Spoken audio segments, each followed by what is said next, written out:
Halo semuanya, pada saat ini kami dari kelompok 5 akan membahas materi mengenai The Global Context of Business atau konteks dalam bisnis global. Dan pada saat ini adalah anggota dari kelompok 5. Langsung saja pada pembahasan yang pertama yaitu Going International atau Go International. Go International. Ekonomi dunia menjadi global dan semakin banyak perusahaan melakukan operasi internasional. Ada beberapa faktor yang membuat perusahaan mengambil keputusan untuk go internasional. Salah satu faktor utama adalah iklim bisnis di negara lain. Dalam mempertimbangkan ekspansi internasional, sebuah perusahaan juga harus mempertimbangkan setidaknya dua pertanyaan lain. Apakah ada permintaan untuk produknya di luar negeri? Jika demikian, haruskah produk-produk tersebut diadaptasi untuk konsumsi internasional? Seperti yang kita lihat dalam kasus pembuka, keputusan ini bisa sangat rumit. Mengukur permintaan internasional produk yang dianggap penting di satu negara mungkin tidak berguna di negara lain. Seperti mobil salju populer untuk transportasi dan rekreasi di Kanada dan Amerika Serikat bagian utara. Juga ada revolusi penggambalan rusa di Lapland, tetapi tidak ada permintaan sama sekali untuk produk ini di Amerika Tengah. Meskipun ini adalah salah satu contoh ekstrim, intinya cukup mendasar untuk keputusan go internasional, yaitu bahwa permintaan luar negeri untuk produk perusahaan mungkin lebih besar dari, sama dengan, atau lebih lemah dari permintaan domestik. Bahkan ketika ada permintaan, iklan mungkin masih perlu disesuaikan. Misalnya di Kanada, sepeda dan sepeda motor kecil digunakan untuk rekreasi, tetapi di banyak bagian Asia mereka dianggap sebagai alat transportasi. Riset pasar atau masuknya pesaing sebelumnya ke pasar dapat menunjukkan apakah ada permintaan internasional untuk produk perusahaan. Yang berikutnya ada beradaptasi dengan kebutuhan pelanggan. Jika ada permintaan internasional untuk produknya, perusahaan harus mempertimbangkan apakah dan bagaimana mengadaptasi produk tersebut untuk memenuhi permintaan dan harapan khusus pelanggan asing. Film misalnya, harus didubbing ke dalam bahasa asing, demikian pula restoran McDonald's menjual anggur di Prancis, bir di Jerman, dan sandwich tanpa daging di India untuk mengakomodasi selera dan preferensi lokal. Produk Ford harus memiliki roda kemudi yang terpasang di sebelah kanan jika ingin dijual di Inggris dan Jepang. Ketika Toyota meluncurkan mobil kelas atas di dalam negeri, ia mempertahankan papan nama Toyota. Mobil-mobil yang sama dijual di bawah papan nama Lexus di Kanada karena perusahaan tersebut memilih untuk menyimpulkan bahwa konsumen Kanada tidak akan membayar harga premium untuk sebuah Toyota. Ponsel pintar BlackBerry mungkin berasal dari Waterloo, Ontario, tetapi Research in Motion telah menjual lebih dari 1,2 juta ponsel pintar di Indonesia. Di Jakarta, BlackBerry adalah simbol penting kesuksesan. Untuk berhasil di pasar ini, RIM mengadaptasi pendekatannya dengan membuat kartu awal prabayar. Hal ini memungkinkan pelanggan harus membayar sejumlah uang untuk layanan data dan email setiap minggu atau bulan. Sisipan buku berjudul Pengusaha Epik menggambarkan pengalaman suatu perusahaan dalam Go International. Berikut ini ada tahapan pemasaran internasional.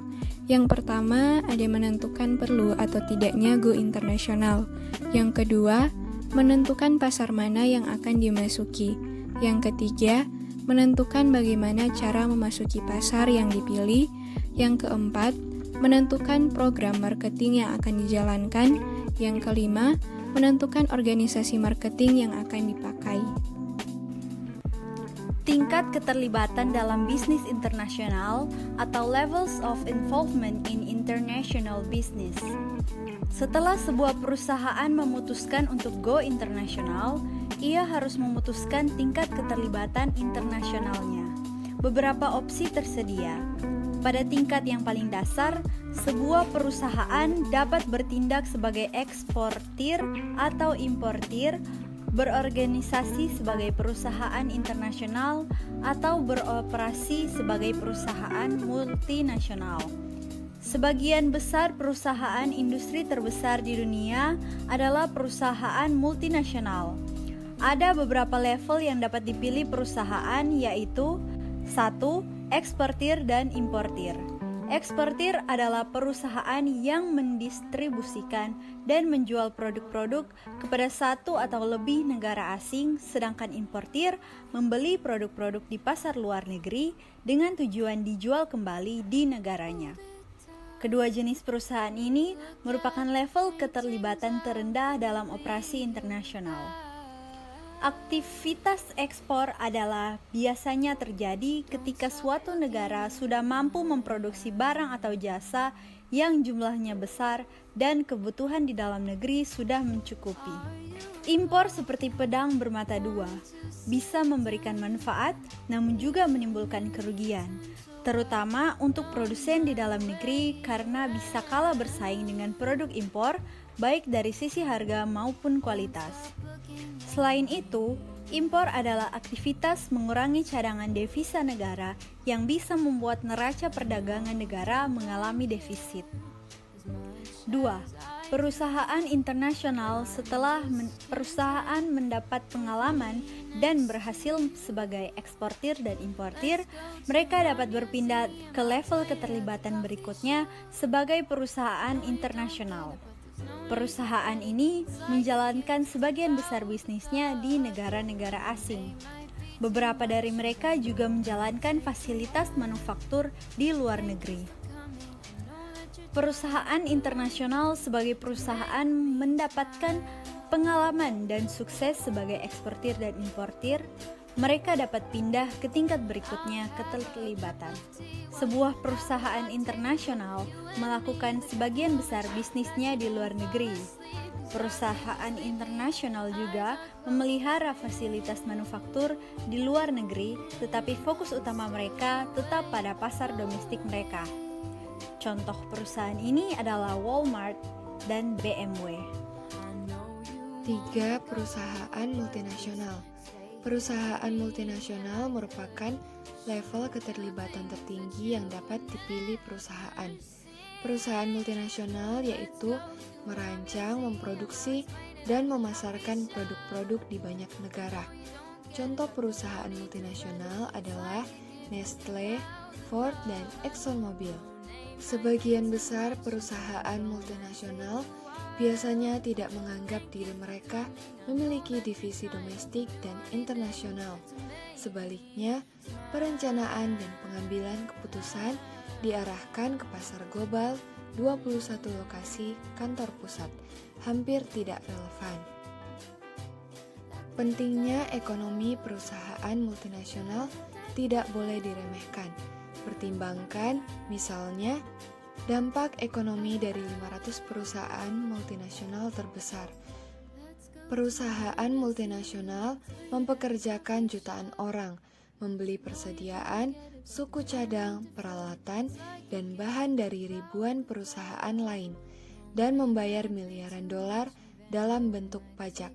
Selain itu, aktivitas dan produk mereka mempengaruhi kehidupan ratusan juta konsumen, pesaing, dan investor. Ciri-ciri dan karakteristik perusahaan multinasional. Yang pertama, mempunyai anak perusahaan atau cabang di luar negeri. Ciri tersebut yakni adanya anak cabang perusahaan yang tersebar di beberapa wilayah negara lainnya. Biasanya, perusahaan besar membentuk perusahaan cabang di negara berkembang. Yang kedua, menggunakan teknologi canggih. Dengan teknologi yang canggih, mereka mampu membantu perusahaan induk dalam mengawasi berbagai perusahaan cabang yang berada di luar negeri. Yang ketiga, memiliki kontrol terhadap modal. Perusahaan yang memiliki gelar multinasional umumnya mempunyai kontrol pada modal perusahaan, baik itu modal di perusahaan induk atau di perusahaan cabang. Modal yang banyak tentunya bisa memberikan kemudahan perusahaan dalam hal mengembangkan perusahaannya. Yang keempat, memiliki sistem manajemen dan distribusi secara global. Dengan adanya perkembangan perusahaan hingga lintas dunia, maka perlu sistem manajemen perusahaan yang sangat profesional. Yang kelima, memiliki visi dan misi yang mendunia. Meski memiliki beberapa anak perusahaan di berbagai negara, perusahaan induk juga perlu mempunyai visi dan juga misi yang mendunia. Struktur organisasi internasional adalah sebuah struktur lembaga yang terdiri dari beberapa negara yang diwakili baik oleh pemerintah, individu, maupun asosiasi-asosiasi swasta yang memiliki tujuan untuk mencapai kepentingan nasional masing-masing negara. Struktur organisasi internasional memiliki 4 jenis struktur, yaitu yang pertama, ada ekspor dokumen terhadap resepsi departemen. Ekspor sering diperhatikan oleh bagian pemasaran atau penjualan perusahaan pada tahap awal ketika volume penjualan ekspor rendah. Namun, dengan peningkatan omset ekspor, Departemen Ekspor Independen sering dibentuk dan dipisahkan dari pemasaran domestik. Kegiatan ekspor dikendalikan oleh kantor pusat perusahaan melalui kepala Departemen Ekspor yang ditunjuk, yaitu Wakil Presiden, Direktur, atau Manajer Ekspor. Peran Departemen SDM terutama terbatas pada perencanaan dan perekrutan staf untuk ekspor, pelatihan dan pengembangan, serta kompensasi. Terkadang beberapa aktivitas SDM seperti perekrutan tenaga penjualan atau keagenan dilakukan oleh Departemen Ekspor atau pemasaran dengan atau tanpa konsultasi dengan Departemen SDM. Dan yang kedua, ada struktur divisi internasional. Ketika operasi asing perusahaan tumbuh, bisnis sering menyadari peluang pertumbuhan luar negeri dan divisi internasional independen dibuat yang menangani semua operasi internasional perusahaan. Kepala Divisi Internasional yang bertanggung jawab langsung kepada Chief Executive Officer atau mengordinasikan dan memantau semua kegiatan luar negeri. Penanggung jawab anak perusahaan melapor kepada Kepala Divisi Internasional. Beberapa pelaporan paralel tetapi kurang formal juga dilakukan langsung ke berbagai kepala fungsional di kantor pusat perusahaan. Departemen Sumber Daya Manusia Korporat mengoordinasikan dan mengimplementasikan kepegawaian, manajemen ekspatriat, serta pelatihan dan pengembangan di tingkat korporat untuk penugasan internasional, dan selanjutnya juga berinteraksi dengan divisi SDM dari masing-masing anak perusahaan. Struktur internasional memastikan perhatian manajemen puncak terhadap pengembangan pendekatan holistik dan terpadu untuk operasi internasional. Struktur seperti itu memfasilitasi koordinasi lintas produk dan lintas geografis dan mengurangi duplikasi sumber daya.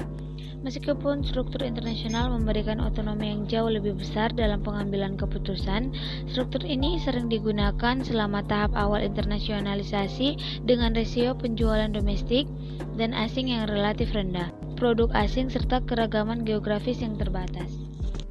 Struktur organisasi global. Bangkitnya operasi perusahaan di luar negeri memerlukan integrasi aktivitasnya di seluruh dunia dan membangun struktur organisasi di seluruh dunia. Struktur divisi fungsional global. Hal ini bertujuan untuk memusatkan perhatian pada fungsi-fungsi utama perusahaan, di mana setiap departemen atau divisi fungsional bertanggung jawab atas aktivitasnya di seluruh dunia. Misalnya, Departemen Operasi mengendalikan dan memantau semua kegiatan produksi dan operasional. Demikian pula Divisi Pemasaran, Keuangan, dan Sumber Daya Manusia mengoordinasikan dan mengendalikan aktivitas mereka masing-masing di seluruh dunia. Struktur organisasi semacam itu memanfaatkan keahlian masing-masing divisi fungsional dan memfasilitasi kontrol terpusat. M&A dengan lini produk yang sempit dan terintegrasi seperti Caterpillar biasanya mengadopsi struktur organisasi fungsional. Struktur organisasi seperti itu juga diadopsi oleh M&A mobil, tetapi sekarang telah digantikan oleh struktur geografis dan produk selama beberapa tahun terakhir karena ekspansi global mereka. Struktur produk global. Di bawah struktur produk global, divisi produk korporat diberi tanggung jawab di seluruh dunia untuk pertumbuhan produk. Kepala divisi produk menerima dukungan fungsional internal yang terkait dengan produk dari semua divisi lain, seperti operasi, keuangan, pemasaran, dan sumber daya manusia. Mereka juga menikmati otonomi yang cukup besar dengan wewenang untuk mengambil keputusan penting dan beroperasi sebagai pusat laba. Struktur produk global efektif dalam mengelola lini produk yang terdiversifikasi. Struktur seperti itu sangat efektif dalam melakukan modifikasi produk untuk memenuhi kebutuhan pelanggan yang berubah dengan cepat di pasar yang beragam. Ini memungkinkan koordinasi yang erat antara aspek teknologi dan pemasaran dari berbagai pasar mengingat perbedaan siklus hidup produk di pasar ini. Misalnya dalam hal elektronik konsumen seperti TV, pemutar musik, dan lain-lain. Namun menciptakan divisi produk eksklusif cenderung mereplikasi berbagai aktivitas fungsional dan keragaman staf. Selain itu, sedikit perhatian diberikan pada permintaan dan strategi pasar di seluruh dunia. Kurangnya kerjasama antara berbagai lini produk juga dapat mengakibatkan kerugian penjualan. Manajer produk sering mengejar pasar yang menarik saat ini dengan mengabaikan pasar yang memiliki potensi jangka panjang yang lebih baik. Struktur geografis global. Di bawah struktur geografis global, operasi global perusahaan diatur berdasarkan wilayah geografis, biasanya digunakan oleh perusahaan dengan bisnis yang matang dan lini produk yang sempit. Hal ini memungkinkan kepala independen dari berbagai anak perusahaan geografis untuk fokus pada kebutuhan pasar lokal, memantau perubahan lingkungan, dan merespon dengan cepat dan efektif. Struktur matriks global. Ini adalah struktur organisasi yang terintegrasi yang saling memaksakan lebih dari satu dimensi. Struktur matriks global mungkin terdiri dari divisi produk yang berpotongan dengan berbagai wilayah geografis atau divisi fungsional.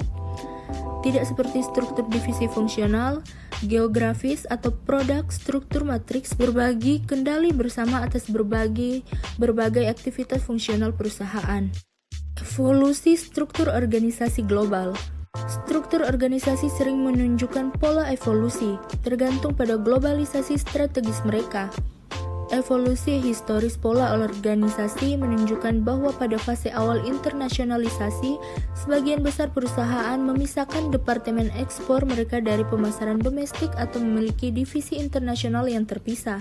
Perusahaan dengan penekanan pada strategi bisnis global bergerak menuju struktur produk global, sedangkan perusahaan dengan penekanan pada strategi basis lokasi bergerak menuju struktur geografis global. Selanjutnya, sejumlah besar perusahaan beralih ke matriks atau struktur jaringan transnasional karena tuntutan ganda dari tekanan adaptasi lokal dan globalisasi. Dalam praktiknya, sebagian besar perusahaan hampir tidak mengadopsi matriks murni atau struktur transnasional. Alih-alih mereka memilih struktur hibrida yang menggabungkan keduanya. Perdagangan internasional tak selalu berjalan mulus. Ada beberapa faktor yang menjadi hambatan perdagangan internasional yang perlu diketahui. Mengutip berbagai sumber, sejumlah faktor berikut bisa menghambat berlangsungnya perdagangan. 1. Kebijakan ekonomi dan politik internasional. Kebijakan ekonomi dan politik internasional menjadi salah satu hambatan perdagangan internasional. Secara umum, setiap negara pasti melindungi komoditas produknya agar tidak didominasi oleh produk luar atau negara lain. Tidak jarang negara memperlakukan kebijakan pembatasan impor atau memperlakukan tarif impor. Pelakuan tarif impor secara tidak langsung akan menghambat para pengusaha yang berbisnis barang impor untuk dijual di dalam negeri. Sementara di sisi lain, tarif impor menguntungkan pelaku usaha kecil di dalam negeri karena harga barang lebih murah dari barang atau politik dumping. 2. Perbedaan nilai mata uang. Setiap negara memiliki mata uang berbeda dengan nilai yang berbeda pula. Seringkali negara yang mengekspor hanya ingin produknya dibayar menggunakan mata uang negaranya. Misalnya, Indonesia mengekspor produk kelapa dan turunannya ke Belanda, maka Indonesia hanya ingin produknya dibayar dalam rupiah. Dalam hal ini, umumnya kedua negara menggunakan mata uang asing lain yang biasanya digunakan sebagai pembayaran internasional seperti dolar atau euro. 3. Ada konflik besar di suatu negara.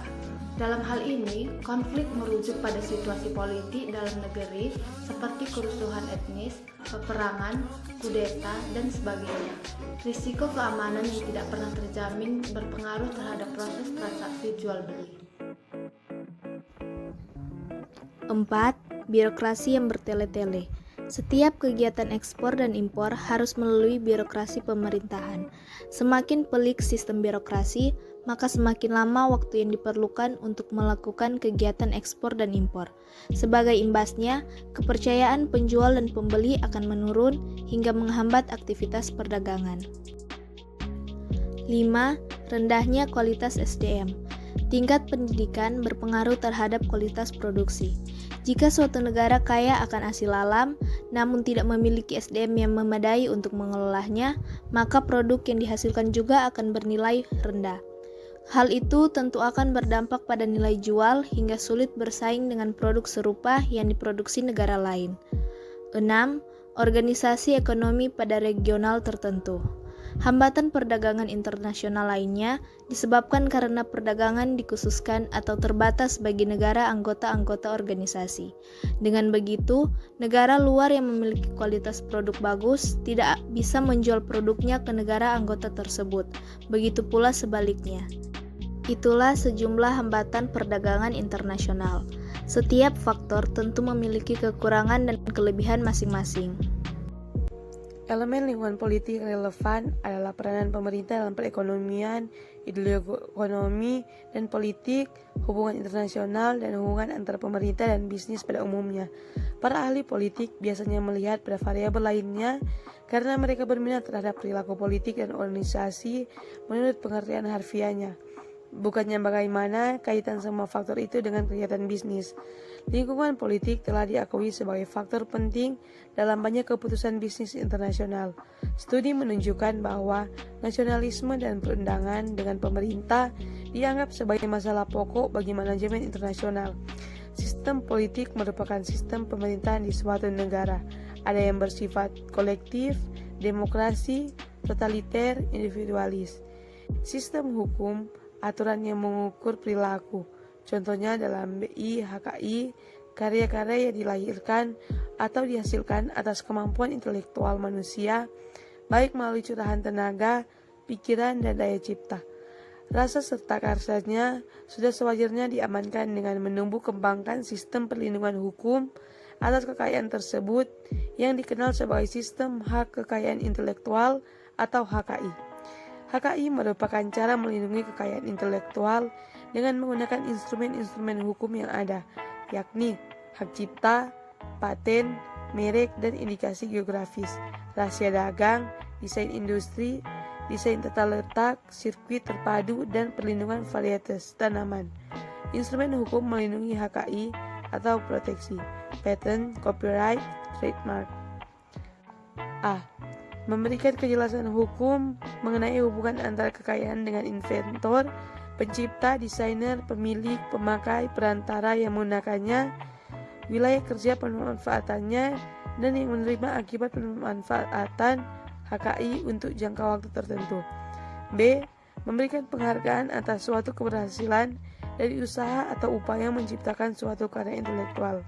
C. Mempromosikan publikasi invensi atau ciptaan dalam bentuk dokumen HKI yang terbuka bagi masyarakat. D.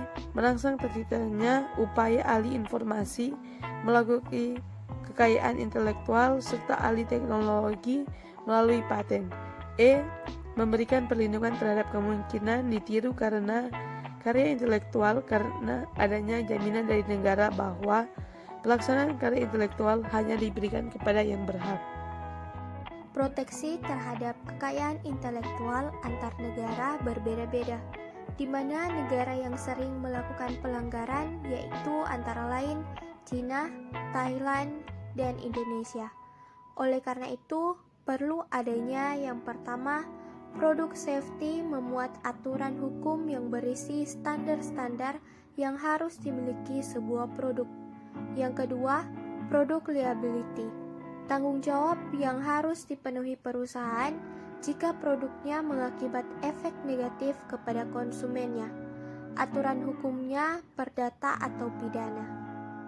Hukum kontrak yang memuat masalah ganti rugi bila salah satu pihak melakukan non-prestasi atau melanggar kontrak akan memberikan unessential check on opportunism in non-simultaneous exchanges dengan menjamin pihak yang satu dalam pelaksanaan kontrak tidak berhadapan dengan resiko daripada kerjasama dari pihak lain. Hukum kontrak berfungsi untuk mengurangi ketidakhati-hatian para pihak dengan memberikan tanggung jawab kepada pihak yang mengakibatkan kerugian kepada pihak lainnya.